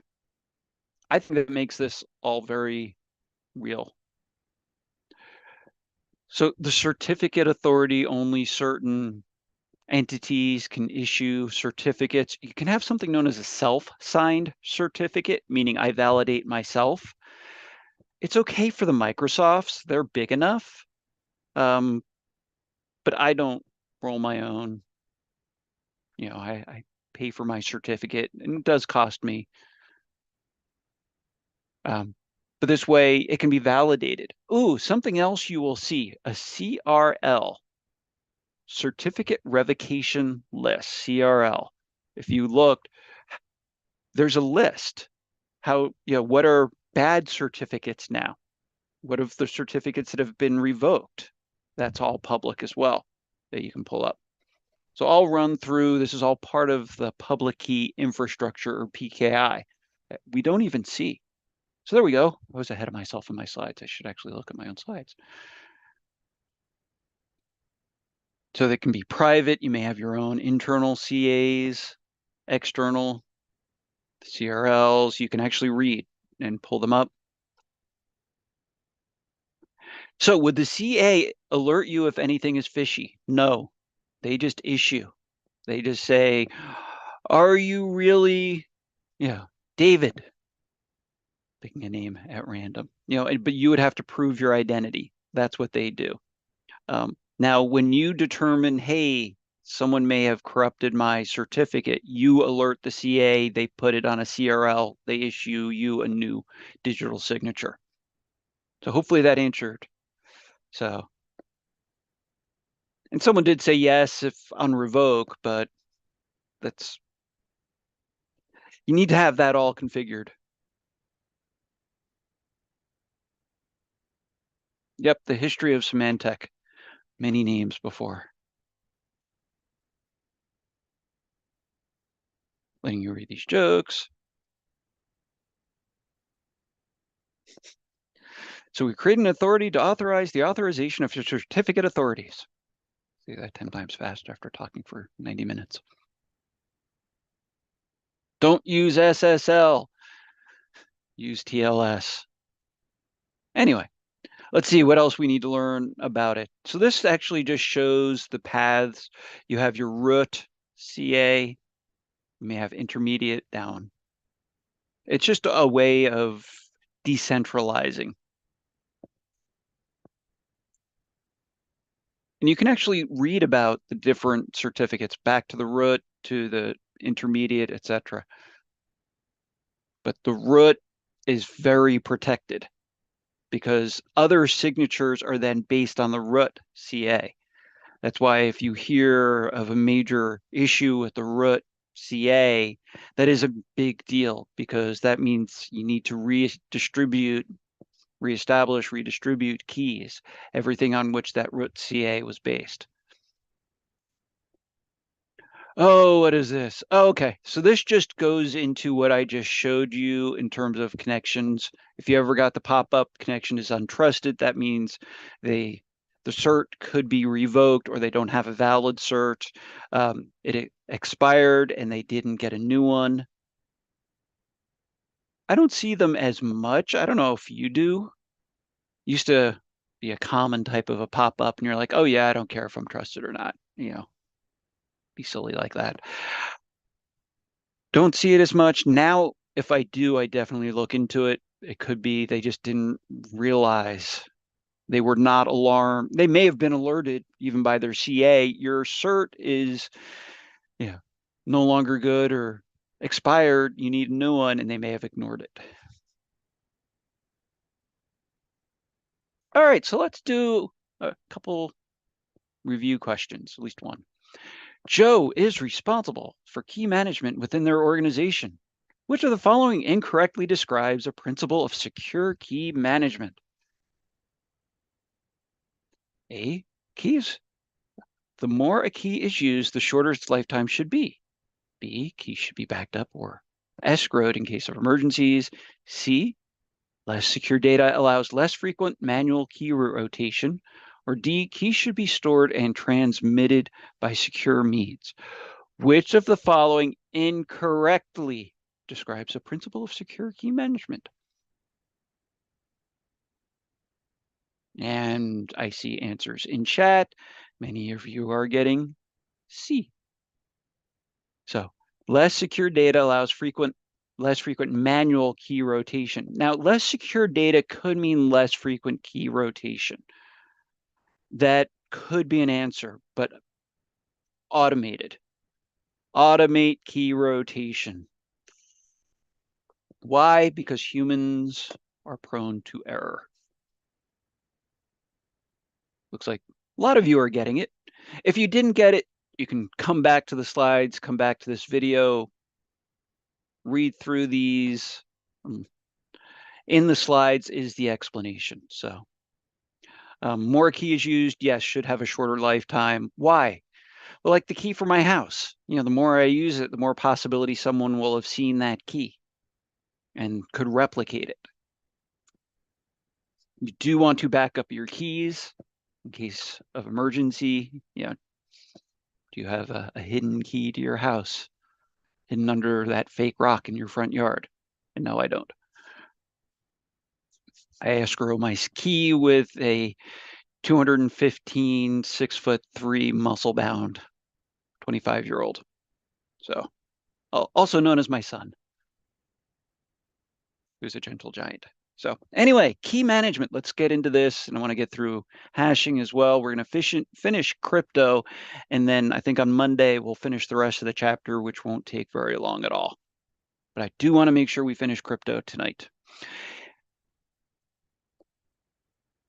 Keys are the biggest challenge in cryptography. We mentioned early on, if the attacker can find my key. So you can use the best encryption in the world. If I can get to your key, it doesn't matter. That's why you want to protect the keys. Let me ask you, cloud. We talked about cloud earlier. Are you using encryption in the cloud?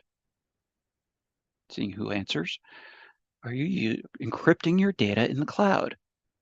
Who has the key for decrypting that data in your cloud CSP, redundant, in your cloud environment? Is that been determined? Does your cloud service provider have an escrow key or not? Who manages your keys in your cloud environment? All of those are questions. Go back to that Cloud Security Alliance document. That's all part of key management. The answer will be, it depends. You may determine we manage our own keys in our cloud environment. You may just determine cloud service provider provides and manages the keys. It could be a combination of both. So I see depends, yes. But good, you know an answer. If you go, I don't, particularly if it's an organization, you know, oh, our cloud service provider does all of that. Are you sure? That means, could they get to your data? So that's why this becomes a legal issue. So key generation, making sure following standard algorithms to generate the key. How do you store the key? Make sure it's securely stored. So you encrypt the storage. You may want to encrypt, you know, and therefore you have a key for your key. Therefore you can have separation of duties. Remember, we talked about that. So dual control. You know, you need two keys to unlock. You can do that with encryption as well, by the way.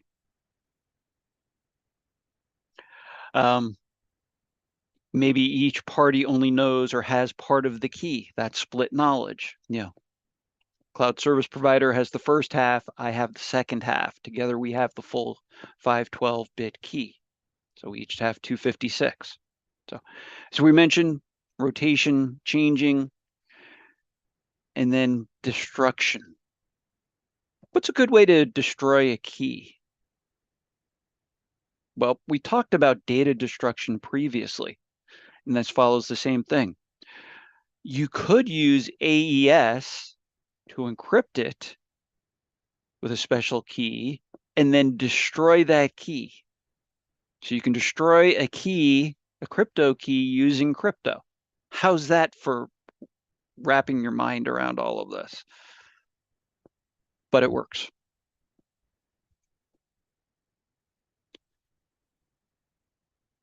So what makes a good crypto key length?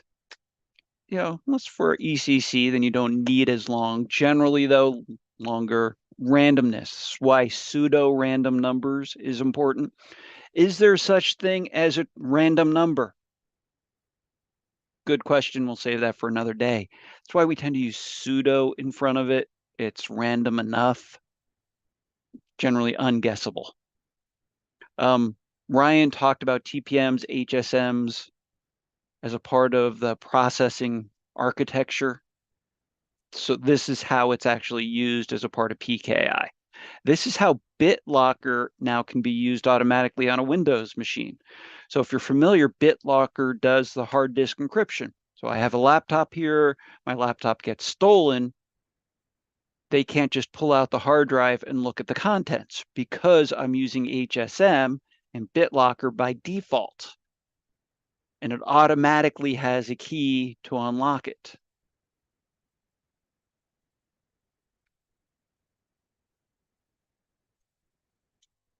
Let's see, what else do we need to know? Ways to store a master key, same thing with crypto. We talked about it. The key management system is a KMS. So if you see KMS, key management system, it's how to wrap that master key.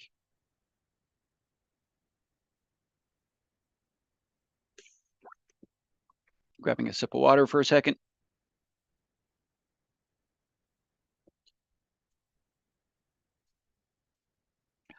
This goes into more detail, separation of duties, split knowledge. I already talked about this.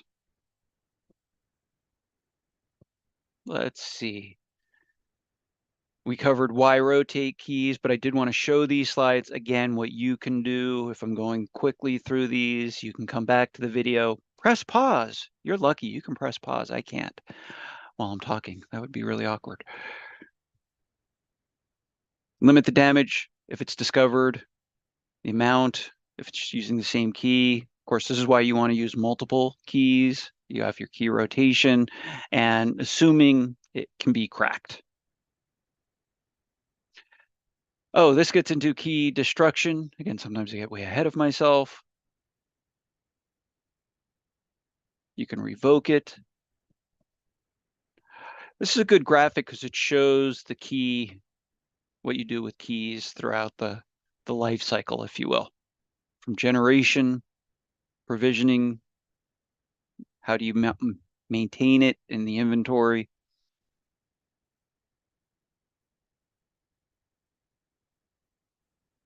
Okay, let's do another quiz question. Which of the following best describes the difference between public key cryptography and public key infrastructure? I had to read that 3 times because I kept reading public key cryptography for both. Anyone else do that? And yes, this is the type of question you will typically see on a certification exam where the question is short, the answers are long. So I'm going to shut up for a moment to let you read.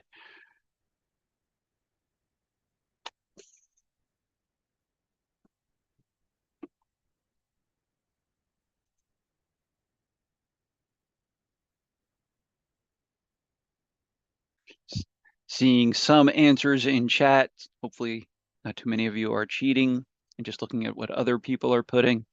Public key difference between public key cryptography, public key infrastructure. And I'm seeing a mix between B's and D's. Interesting. And the answer is D. So first of all, we do know public key cryptography, another name for asymmetric. So public-private key. Public key infrastructure contains the cryptographic mechanism. Now, some of you are going, well, why isn't it B? So we do use public key cryptography to create public-private key pairs. The infrastructure does not always do the key exchange and agreement. That's actually often done separately. So that's the major difference. When we come back on Monday, I'll be better able to explain, but after talking for almost 2 hours, So if you're still wrapping your head around it, do look up the definitions for both public key cryptography and public key infrastructure. Okay, let's talk about digital signatures, which will get us into hash. Kind of already covered some of this. So that non-repudiation word, proof. So this way, I know I was on FRSecure's website. Why? Because their site is signed. So if you go to a website that does not have that lock on it, do question. I have some colleagues who have a website that's not using HTTPS, and I'm asking them why, and volunteering to help them. You do need to pay for it, but it's not that expensive. It's like $9 a year. Using that hash value, I do want to spend a moment to talk about, well, what is that hash? Well, first of all, the hash value creates that unique fingerprint that is used for integrity. So hashing is used for integrity. It's a one-way function. So if I see a hash value, I can't figure out what the main text was. There's also something known as collision. Could I take two different blocks of data and create the same hash value? Well, it's really like 2 to the 56th power probability of whether that can happen or not. So very, very remote. That's why some older, like MD3 and some older hash algorithms have deprecated because of potential for hash collision is the main reason, not because they've been violated in any other way. So it takes that block of data, computes a set length of derived data one way. So how long of a key do you use for hashing? Trick question, ain't none. No key is used. So I have a star on this slide because this actually shows, when the input, so say start with Fox, use your hash function, you come up with a hash sum. Is the hash sum need to be secret? No. Now, you may have heard something known as a rainbow table. This is where it gets squirrely. So look up rainbow tables. They are large, and what it does is it's basically a set of words, normally passwords, with their known hash value. Because then if you can get to the hash table equivalent store that stores, used for authentication, then I can use a rainbow table to determine with a high probability rate of what that password could be. So yes, used for password cracking. There are different digest lengths that are used. And basically that is the output, how long the output is. And again, in this case, longer is better. So we're going to take a field trip. Let's go back to our field trip. And I can put this, I always like to have a contest, me against my FRSecure friends. Can I put things in the chat before they can? Anyway, yay, I won. If you go to this website, and I encourage you to, it's just on a GitHub, you can play around with SHA-256, secure hashing algorithm using a 256-bit digest length. So I put the word hello in here earlier. If I change it to hello world, you should be seeing, look down below, output type. That is now changing. Oops, and I put hello work D. You can tell I've been working too much. Hello world, world. I can't type. There you go. Oh, so here's what I want you to do. I want you to put hello world with a period. Okay? I want you to use hello world with a period. And you're welcome, Vitamin A. You should have the same hash value as I do. This is how you know the integrity is intact. And you want to come up with something different? Lowercase hello world, lower and uppercase does make a difference. Hello space world. You should have the same. And you can see it's using hex as the output type. You can use base 64 if you want instead, but let me go back to X. Pretty cool, huh? So this is, if I send you a message and you're like, well, prove it to me that no one's manipulated that message. This is where we use SHA-256. Now on this, you can play with other variants of it. If you go to, well, you can use it to sign, verify signatures. Here, look under hash. Here are all the different hash algorithms. You can use it against a file. So if I wanted to send you this slide deck and prove that it has not been tampered with, we can create a hash value against it and then send that to you separately. Anyway, enough on that. Play around with it if you're learning about it. I think it makes it fun and easy. Ron Rivest, if you remember him from RSA and RC, Rivest Cipher, he also came up with MD5. There are a possibility for those collisions. Considered cryptographically broken. Vulnerabilities with digital signatures. We already mentioned hash collision. If your private key is inadvertently disclosed, this is why you secure your private key, or if the certificate authority is compromised, which they take a lot of steps to ensure they can't be compromised. Oh, let's see. I'm going to skip the next slide on non-repudiation. Actually, I'm going to show it very quickly. Again, if I'm going too fast, you can hit pause. Reason why I want to show this. Do any of you have NFTs, non-fungible tokens? That's all based on blockchain or in cryptocurrencies. Wish we had more time to go into cryptocurrencies. We do get into it, but really a big part of how this works and using distributed ledgers. So remember distributed servers from earlier. Blockchain uses a distributed ledger to be able to prove. Sorry, I'm going to be.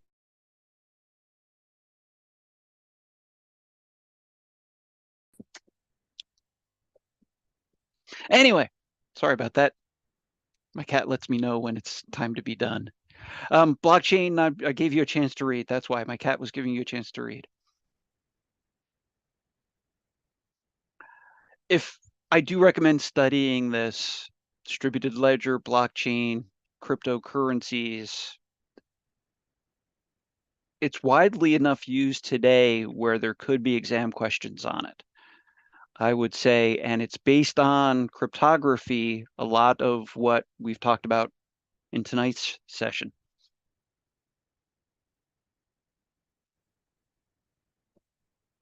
So crypto proves the identity of the originator. So let me ask you this. How do I prove? So which key do I use to prove I'm Ron? Do I use my private key, my public key, your private key, or your public key? So which key do I use? My public, my private, your private. So, well, you know, I should not be using your private key. So I use my private key, which you can verify with my public key. Okay, so that's understanding that. Checksum, mathematics, we're going to skip that. Already talked about collisions. A couple more things. So I know we're running up against time. Stay with me for like another 5 minutes if I can keep y'all. And again, you can always come back. A few things I want to mention. You saw this term, hash-based message authentication code, HMAC. It's part of what you saw when we looked at the digital signature on the FRSecure, their key, if you will, on the FRSecure website. It's used to ensure message integrity and authentication. Overhead of sharing a symmetric key. So highlighting that phrase, message integrity and authentication. Some types of common attacks. brute force, so that could be trying to determine keys if I have enough crypto text and you're not using a secure algorithm. And this is where quantum computing has concerns because it's so much faster than regular computing. So generating that key space, again, given enough time, plain text, can you determine it? Now, keep in mind, here's a challenge. Bruce Schneier, I talked about him earlier. I want to bring him back. He was going to write a book saying, you know what, if we just encrypt everything and use cryptography everywhere, we'll be secure. And he was about ready to publish it, and then he realized it was BS. Why? So we do use cryptography everywhere, but we're still vulnerable. Why? Simple. Humans. At some point, we need to decrypt it for humans to be able to read it.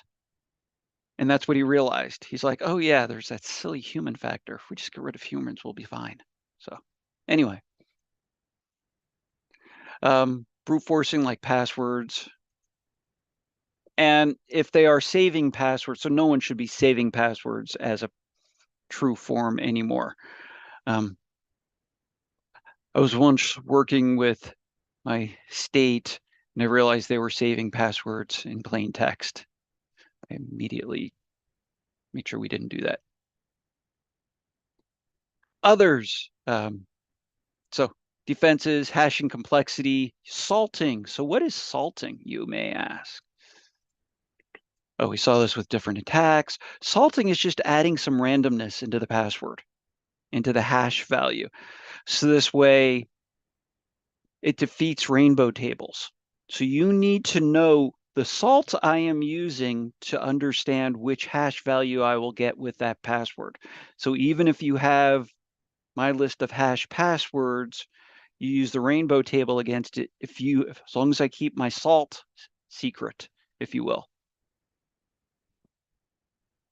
And I'm so glad y'all are keeping your humor, watching it in chat. Yes, please keep it up. This slide explains how salting works. So basically creates a degree of randomness, if you will. To be secure, salt must be long, at least 16 bytes, preferably longer, random, unique. I would know that. Salt's long, random, unique.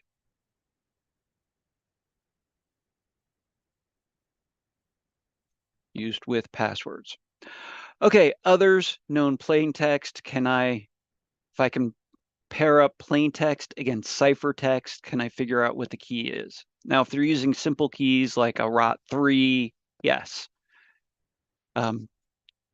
Not easily, you would need quantum computers and a lot of them for AES. And by the time it's done, normally the key is rotated, by the way. This just shows a few other types of attacks using plain text. Frequency analysis. How often is a particular letter used? Like the most popular letter in the English alphabet. Yeah. How frequently is it used? You may be able to determine. So that's also why, if you remember, we use diffusion along with confusion, along with a key that takes away this frequency analysis. Other side channel, can I determine? So this one's important, side channel, breaking crypto by monitoring your CPU. Now that we're doing a lot of crypto outside of the general CPU, I would have to get into your HSM to be able to, and TPM to be able to do this. But older computers, again, this is why we have a challenge with legacy. And then how are things implemented? Others, can I inject a fault as a part of side channel, timing? So a timing attack, knowing at some point the message may need to be decrypted to be viewed by a user, can I time that?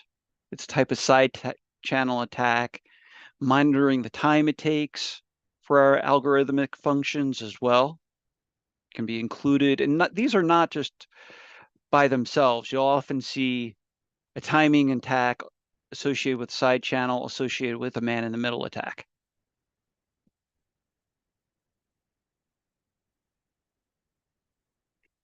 If you're using older computer systems, a pass the hash type of an attack.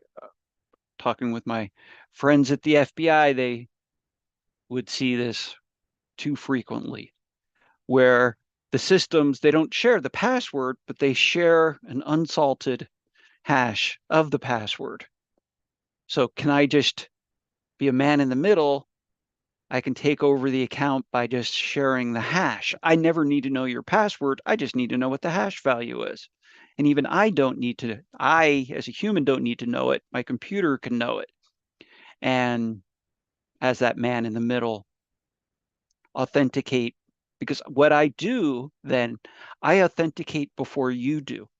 So if you've ever tried to authenticate to a system and it says, bad password, it could be someone's authenticated right before you. That's why you always want to be aware of, when you are unable to log into systems, why they'll often tell you, through another means like email, your password was tried to be used at this time from this location. This way you can validate it. This way to reduce effects of pass the hash. So you can read more about it here. Ransomware, y'all already know about. This is just because it's included in the book. If you need to learn more about ransomware, let us know on the Discord channel. Okay, so let's finish up with a few review questions. Let's see. Still got 386. Thank you all for hanging out. And if you weren't able to hang out, but you're watching this, cool. You can always catch up with me on Discord. Okay, this type of cryptographic attack is a side channel attack that involves the attacker attempting to compromise a crypto system by monitoring the time taken to execute algorithmic functions. So there's a key word here that is in the answer.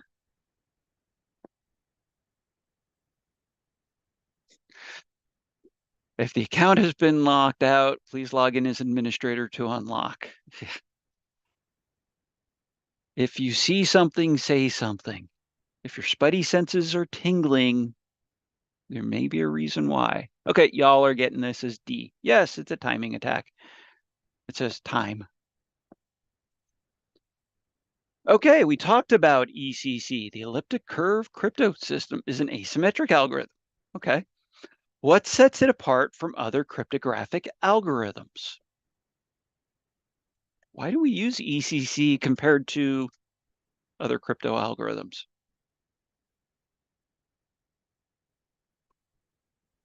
Do you remember I did talk about this.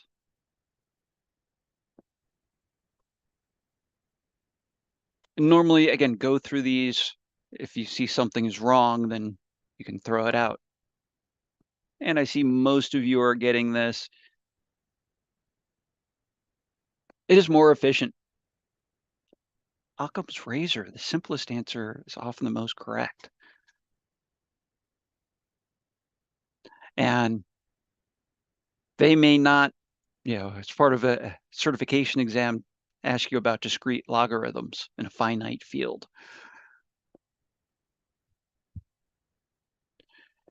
Another question, there are two main types of symmetric ciphers, stream and block. Which of the following is not an attribute of a good stream cipher? So A, long periods, no repeating patterns. B, statistically unbiased key stream. C, statistically predictable, not an attribute of a good stream cipher. Or D, key stream is not linearly related to the key. So if it is a good stream cipher, that means you can cross it out. And most of you are putting in C, statistical predictability, not an attribute. You don't want the cipher to be predictable. One more question, I do believe. In cryptography, different steps and algorithms provide different types of security services. Which of the following provides only authentication, non-repudiation, and integrity? Which of the following provides only authentication, non-repudiation, and integrity?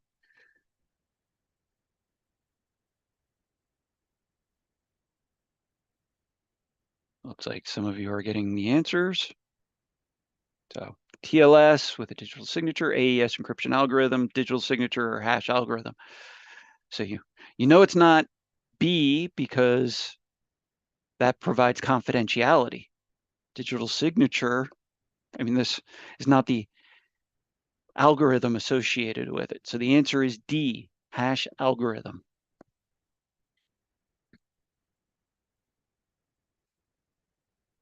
Okay, when we come back on Monday, we will continue with the new topic of physical security, facility design, just showing you that. Did we mention how important human safety is? I'm not sure we've mentioned it enough times. Anyway, seriously, if you ever have that question. Oh, let's see. Very good. So catch up on your reading. We'll finish for tonight, 10, 11 minutes over. And I didn't update this slide. Oops, bad me. Come back next time. We'll finish with domain 3 review, whatever it is on the schedule. So let me pull back the schedule. Yes, come back May 20th. We will finish with domain 3. We have like half hour left. We will then talk about software development, which I always think is fun, AppSec, DevSecOps, all that fun stuff. If we have time, we'll get into AI on Monday. And then in a week, we'll do our review, prep, and then final exam in a couple of weeks. So that is it for this evening. Thank you all for hanging out, and we'll see you on the flip side. Until then, be safe.